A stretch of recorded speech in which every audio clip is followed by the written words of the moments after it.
और आइए शुरुआत करते हैं। बांग्लादेश की सियासत में उठापटक लगातार जारी है। देश में चुनाव को लेकर अलग अलग मत नजर आए हैं।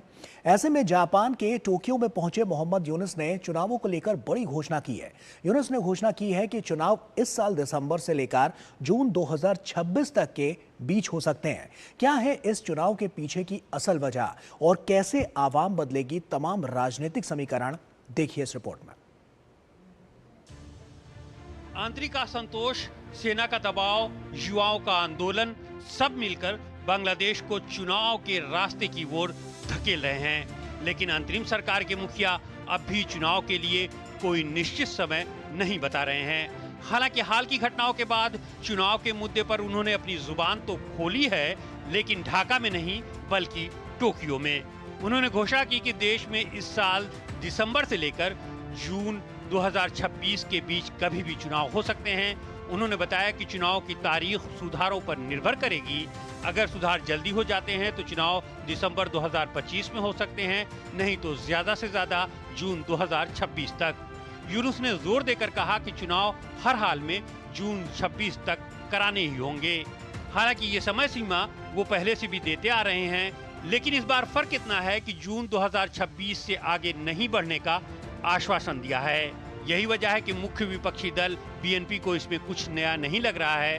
पार्टी के कार्यवाहक अध्यक्ष तारिक रहमान यूनुस की समय सीमा को धुंधली तारीख और लोगों को भ्रमित करने वाला बता रहे हैं। उनका कहना है कि इससे काम नहीं चलेगा, बीएनपी को एक निश्चित रोड मैप चाहिए। बीएनपी का तर्क है कि पूर्व में कार्यवाहक सरकारें 3 महीने में ही चुनाव करवा चुकी हैं, तो आखिर 10 महीना बीत जाने के बाद भी यूनुस तारीखों का ऐलान क्यों नहीं कर रहे हैं। बीएनपी का आरोप है कि सरकार तथाकथित सुधारों के नाम पर लोकतांत्रिक प्रक्रिया को पटरी से उतारने की कोशिश कर रही है। यूनुस की घोषणा भले ही एक समय सीमा की उम्मीद देती हो, लेकिन चुनावी तारीख तय न होना अब भी राजनीतिक अनिश्चितता बढ़ा रहा है। कई राजनीतिक विश्लेषक सवाल उठा रहे हैं कि क्या यह सिर्फ चुनाव टालने की रणनीति है या वास्तव में सुधार प्रक्रिया को मजबूत करने की जरूरत।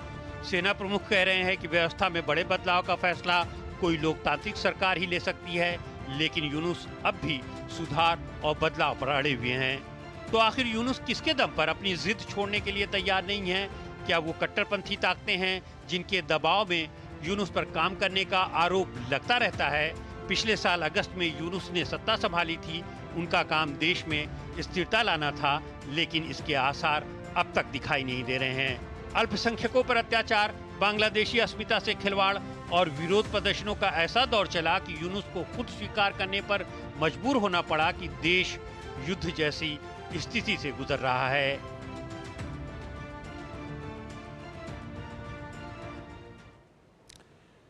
तो चुनाव की समय सीमा जो है वो तय की जानी है और यही है साफ तौर पर यूनुस जो लगातार इस बात को लेकर आगे बढ़ते हुए अपनी बात रख रहे हैं। लेकिन ऐसे में सवाल यह है कि क्या अगर दिसंबर में चुनाव होता है तो क्या बड़ा फेरबदल यहां पर नजर आ सकता है? आइए इसी पर चर्चा करते हैं। प्रोफेसर संजय भारद्वाज हमारे साथ जुड़ रहे हैं, school of international studies JNU. Sir बहुत स्वागत आपका संजय जी। और उसी के साथ सबसे पहला मेरा सवाल जो है वो आपसे यही है कि अभी जो मौजूदा स्थिति हम यहाँ पर देख रहे हैं वो साफ तौर पर किस ओर इशारा कर रही है कि अगर दिसंबर में चुनाव होता है या दिसंबर से जून तक 2026 तक अगर चुनाव होता है तो ये क्या संकेत आगे आने वाले समय के लिए दिखा रहे हैं जो यूनिस के लिए रहेंगे और उनकी नीतियों के लिए रहेंगे? देखिए, इससे 2-3 बात साफ होती है कि पिछले अगस्त से लेके अभी आप मई तक देखिए, लगभग 10 महीने हो चुके हैं और किसी तरीके से कोई चुनाव की तैयारी वहां पर नहीं हो रही है। बजाय कि जो एक यूनुस समर्थित जो राजनीतिक दल है, एक नया राजनीतिक दल है, जो नेशनल सिटीजन्स पार्टी जो बनी है, तो नेशनल सिटीजन्स पार्टी को एक तरीके से मोहम्मद यूनुस टाइम बाइंग एक स्पेस दे रहे हैं कि वो अपने आप को आइडियोलॉजिकली और स्ट्रक्चरली मजबूत कर पाए ताकि वो चुनाव में मजबूती के साथ उतर पाए।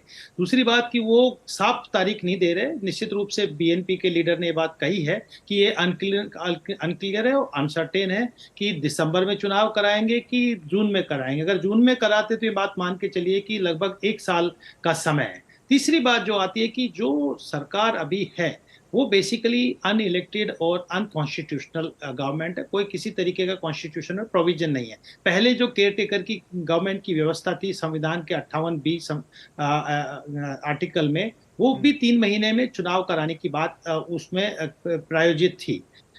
लेकिन ये बात आप मान के चलिए कि ये 1 साल 8 महीने के बाद चुनाव कराएंगे, तो जितनी भी नीतियां पॉलिसीज बनाई हैं वो उनको बिना मैंडेट के ये पॉलिसीज को आगे बढ़ा रहे हैं। दरअसल बात ये है कि बांग्लादेश में अब सिविल वॉर की तरफ बांग्लादेश जा रहा है, अनरेस्ट बढ़ रहा है। आप देखिए कि वहां पे जो एडमिनिस्ट्रेटिव स्टाफ है, एडमिनिस्ट्रेशन के लोग हैं, वो वहां पे प्रोटेस्ट कर रहे हैं, धरना दे रहे हैं, इसलिए उन्होंने बीजीबी, स्वात और जो रैब है उनको डिप्लॉय कर दिया गया है सेक्रेटरीट और आसपास। इसी के साथ साथ आप ये देखिए कि बीएनपी का एक बहुत बड़ी रैली कल हुई और उसमें भी डेमोन्स्ट्रेट हुआ कि भाई चुनाव तुरंत कराए जाने चाहिए। बाकी स्टूडेंट्स हैं या रिक्शा यूनियंस हैं या आप ये कहिए कि जो रेडीमेड गारमेंट सेक्टर्स के लोग हैं वो भी धरना प्रदर्शन कर रहे हैं, क्योंकि किसी भी तरीके का कोई इन्वेस्टमेंट नहीं आ रहा। बांग्लादेश की इकोनॉमी क्राइसिस की तरफ बढ़ रही है, इन्फ्लेशन बढ़ रहा है। तो ये जो सारी स्थिति को डाइल्यूट करने के लिए एक तरीके से वो कभी दूसरे देश पर टोपी रखने का कोशिश कर रहे हैं, कभी दूसरे देश में ये बात अनाउंस कर रहे हैं कि हम दिसंबर से जून के बीच में कभी चुनाव कराएंगे। दरअसल ये कुछ ये जो अपनी नीतियां हैं, ये इनकी अपनी नीतियां नहीं है, इनके पीछे से जो वहां पे जमात के लोग हैं, जो बांग्लादेश की बेसिक स्पिरिट्स है उसके खिलाफ काम करने वाले लोग हैं, उनको उनके इशारों पे काम कर रहे हैं। और बड़ी बात ऐसे ये है में ये जो कि जो सपोर्ट शेख सिस्टम है हसीना यूनुस के पीछे, संजय जी, तो ये जो सपोर्ट सिस्टम है, क्या इससे ये चुनाव जीतने में और वहां की आवाम का दिल जीतने में कामयाब होंगे? लेकिन क्योंकि जब हमने स्थिति देखी है कि जब से ये इन्होंने ये जिम्मेदारी संभाली है उसके बाद से आवाम लगातार नाखुश नजर आ रही है और इसीलिए जो प्रदर्शनों की तस्वीर है वो देश के अलग अलग कोनों में देखी जा रही है।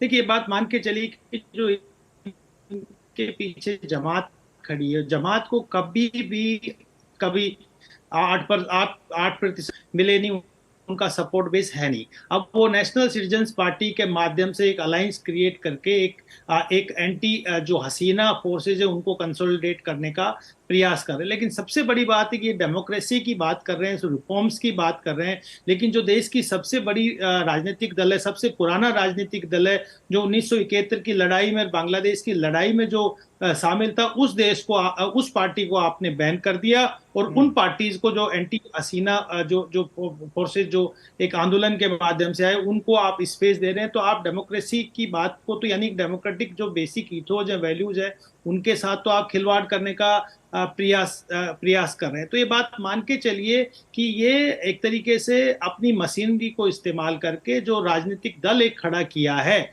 उसको चुनाव में फायदा देने का सारा प्रयोजन हो रहा है। ये बात बीएनपी समझ रही, जो दूसरा राजनीतिक दल है बांग्लादेश नेशनलिस्ट पार्टी, जिनके तारिक अनवर अभी बैठे हैं लंदन में। उन्होंने तारिक ने इशारा भी कर दिया कि बेसिकली टाइम बाई कर रहे हैं, क्योंकि आज अगर मैंडेट होता है, आज इलेक्शन होता है, तो बीएनपी को निश्चित रूप से इलेक्टोरल प्रोसेस में बेनिफिट होगा, वो सत्ता में आ पाएंगे। और इसी चीज को अवॉइड करने के लिए कि बीएनपी सत्ता में नहीं आए और नेशनल सिटीजन्स पार्टी जिसका वर्चस्व मोहम्मद यूनुस का जिसका वर्चस्व है और जमात का भी जिस पर वर्चस्व है, उस पॉलिटिकल पार्टी को ये सत्ता में लाने का कोशिश कर, वो जनता के स्पिरिट्स को नहीं कर। देखिए, वो बात मान के चलिए इशू बेस्ड पॉलिटिकल पार्टी है, कुछ स्टूडेंट्स आंदोलन खड़ा हुआ, उसके माध्यम से ये पार्टी निकल के आई, लेकिन इसका कोई स्ट्रक्चरल प्रेजेंस बेस नहीं है, कोई बांग्लादेश थ्रू आउट बांग्लादेश में अपना इनका प्रेजेंस नहीं है।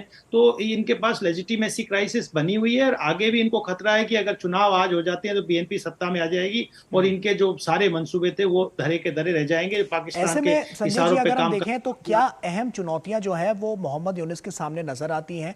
और इसके अलावा बीएनपी की अगर हम बात करें तो उसके सामने कौन कौन सी चुनौतियां हैं, क्योंकि दोनों अपने अपने खेमे को लेकर आगे बढ़ने की जो कवायद है वो लगातार तेज करती हुई नजर आ रही है, क्योंकि यही उनको एक सुनहरा मौका लग रहा है। देखिए, पहली बात बीएनपी की बात करें तो बीएनपी निश्चित रूप से एक बड़ा राजनीतिक दल है जो जियाउर रहमान के माध्यम से बनाया गया था, एक मिलिट्री रिजीम थे, लेकिन बीएनपी का भी ट्रैक रिकॉर्ड बहुत अच्छा नहीं रहा। 2001 से 2006 में वो भी जमात के साथ अलायंस करके कट्टरवाद के रास्ते पे बांग्लादेश को धकेलने का प्रयास किया था और इसी आधार पे वहां जनता ने उनको नकार दिया गया था। बात आती है कि मोहम्मद यूनुस ने जिस तरीके से बांग्लादेश में अनरेस्ट क्रिएट किया हुआ है, केओस किया हुआ है और जो मीडिया पे सेंसरशिप लगाया हुआ है, एकेडमिक इंस्टीट्यूशंस पे सेंसरशिप है, बोलने की आज़ादी नहीं है, एक तरीके से लॉ एंड ऑर्डर नहीं है। और अब जो इंस्टीट्यूशंस हैं, आर्मी है या आप पुलिस है या जुडिशरी है, वो भी इनको बहुत कुछ हद तक लेजिटिमेसी नहीं दे पा रही है और कॉन्फ्लिक्ट चल रहा है, आर्मी के साथ कॉन्फ्लिक्ट चल रहा है। पुलिस तो एक तरीके से सहयोग कर ही नहीं रही थी। तो इस स्थिति में मोहम्मद यूनुस को भी ये बात मान के चली कि किसी भी तरीके से एक लेजिटिमेट गवर्नमेंट नहीं है और कोई मैंडेट जनता का नहीं है। ये तो परिस्थितियों ने मोहम्मद यूनुस को बिठा दिया, जिसमें एक बाहरी जो ताकत थी, अमेरिका बेसिकली उनका इनके सिर पे हाथ था, और साथ ही साथ आइडियोलॉजिकली पाकिस्तान और पाकिस्तान समर्थित जो माइंडसेट के लोग हैं बांग्लादेश में, इनको समर्थन मिल गया तो ये जी। बैठे हुए हैं। लेकिन बांग्लादेश में आज भी अगर न्यूट्रल, फ्री, इंक्लूसिव चुनाव होते हैं तो मोहम्मद यूनुस तो दूर दूर तक नजर नहीं आएंगे, उनके जो समर्थक निश्चित दल है तौर वो पर भी ये नहीं तमाम आएंगे। ऐसी बातें हैं जो बहुत अहम अपना योगदान देती हुई नजर आ रही हैं, क्योंकि अगर साफ तौर पर हमने होगा देखा था कि ये जब से उनको और जिम्मेदारी मिली आवामी उसके लीग के बाद किस तरह से वो चीजों को व्यवस्थित करने के लिए वो आए थे सत्ता में, लेकिन उसके बाद से लगातार जो हम देख रहे हैं कि स्थिति की ओर जाती हुई नजर आ रही है और वहां की आवाम इसीलिए लगातार प्रदर्शन करती हुई नजर आ रही है। संजय जी, आप बने रहिए हमारे साथ, क्योंकि वक्त यहाँ पर एक